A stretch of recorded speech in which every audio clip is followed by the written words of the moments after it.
Calling ourselves God's child is not taken lightly in the heavenly realms as well as here on earth.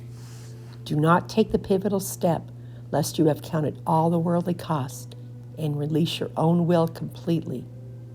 As with Elias, when you enter the room of the widow's son, you must be able to give your faith fully with nothing held back. If you are not accepting of anything God requires, tarry longer.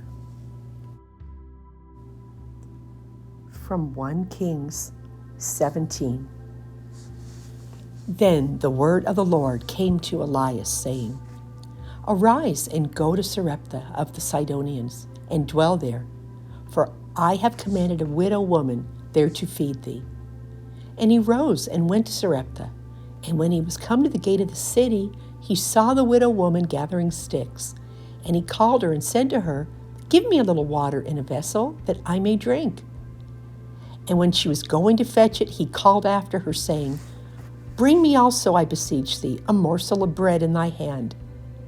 And she answered, As the Lord thy God liveth, I have no bread, but only a handful of meal in a pot and a little oil in a cruse. Behold, I am gathering 2 sticks, that I may go in and dress it, for me and my son, that we may eat it and then die.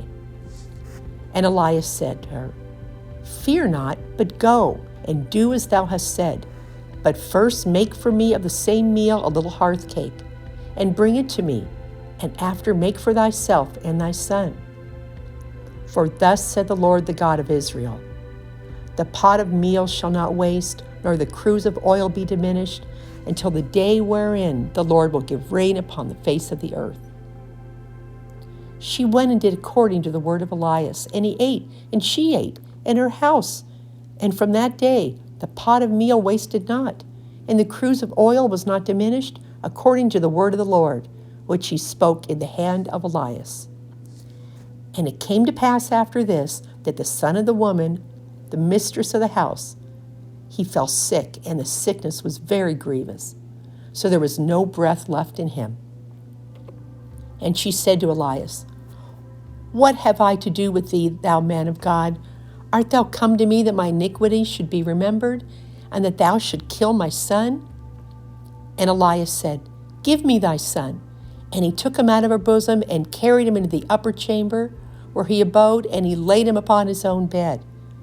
And he cried to the Lord, and he said, O Lord my God, hast thou afflicted also the widow, with whom I am after so maintained, so as to kill her son?